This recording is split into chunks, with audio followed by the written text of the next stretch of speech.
এখানে অঙ্কুর বের করা, তোমার অঙ্কুর আমি তৈরি করি, এগুলো ভিজিয়ে রেখে খুব সহজভাবে করা যায়। একদিন ভিজিয়ে রাখবে, পরের দিন একটা কাপড়ের মধ্যে জড়িয়ে রেখে দেবে, তারপরের দিন দেখবে অঙ্কুর বেরিয়ে যাবে। এখন তো খুব তাড়াতাড়ি হয় গরমে। তো আমি এর মধ্যে জল দিয়ে দিলাম, আর দুটো আলু কেটে নিয়েছি।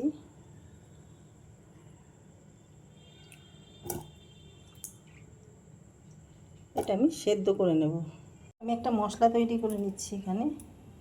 এখানে আদা দিয়ে দিয়েছি, 5-6 কোয়া রসুন দিয়েছি, একটা কাঁচা লঙ্কা, গোলমরিচ আর গরম মশলা দিয়ে দেব, একটা টমেটো। এটা পেস্ট করে নেব। দেখো তেল দিয়েছি, তেলটা গরম হয়ে গেছে। জিরে ফোড়ন দিলাম,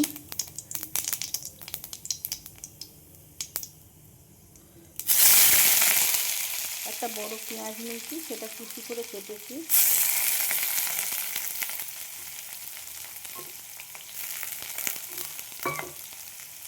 এটা ভেজে নেব। পেঁয়াজটা ভাজা হতে হতে আমি মশলাটা তৈরি করে দেবো। দেখো পেঁয়াজটা ভাজা হয়ে গেছে, যে মশলাটা করলাম সেটা আমি দিয়ে দেব।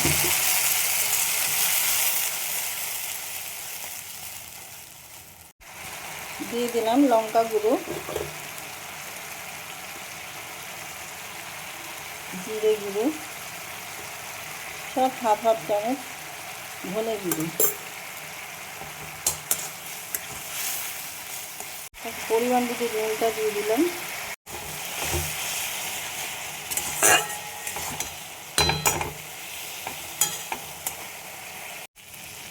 এবার আলু আর ছোলা দিয়ে দেবো।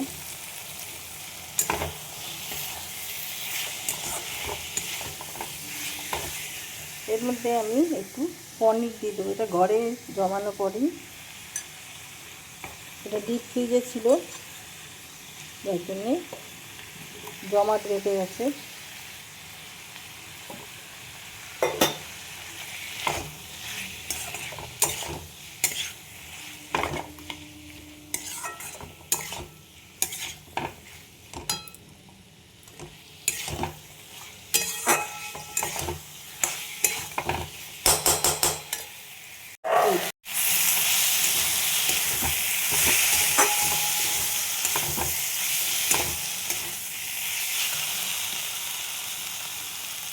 মশলা ধোয়া জলটা দিয়ে দিলাম।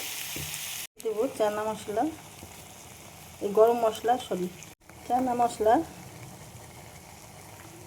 সব অল্প অল্প করে দেবো, যেহেতু তরকারিটা অল্প।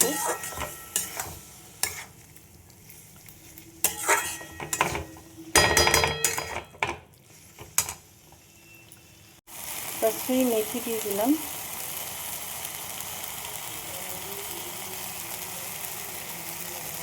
এবার দিয়ে দেবো জল। দারুণ সুন্দর গন্ধ আসে কসুরি মেথির।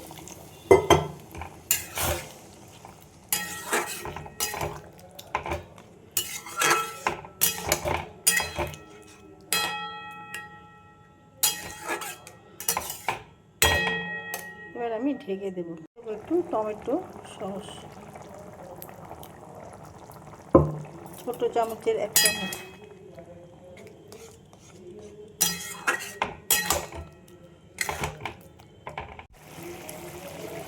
দেখো ঘি দিয়ে দিলাম,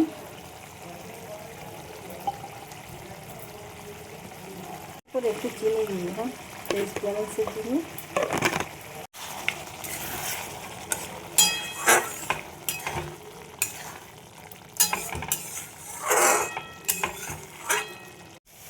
দেখো রান্নাটা আমার হয়ে গেছে, আমি এবার নামিয়ে ফেলবো। দেখো আলু আর চানার রেসিপি পনির দিয়ে আমার রেডি হয়ে গেছে। তোমাদের কার কীরকম লাগলো? রুটি পরোটার সঙ্গে রাতে ভীষণ ভালো লাগবে খেতে। তোমরা ঘরে ট্রাই করতে পারো। যারা যারা আমাকে সাবস্ক্রাইব করেছো অসংখ্য ধন্যবাদ জানাই। আমার ইউটিউব চ্যানেলটাকে সাবস্ক্রাইব করে দিও, এটা রিকোয়েস্ট। লাইক শেয়ার কমেন্ট করে আমার পাশে থেকো। ফেসবুক থেকে যারা দেখছো আমার পেজটা ফলো করে নিও। ভিডিওটা এখানেই শেষ করলাম। Thank you.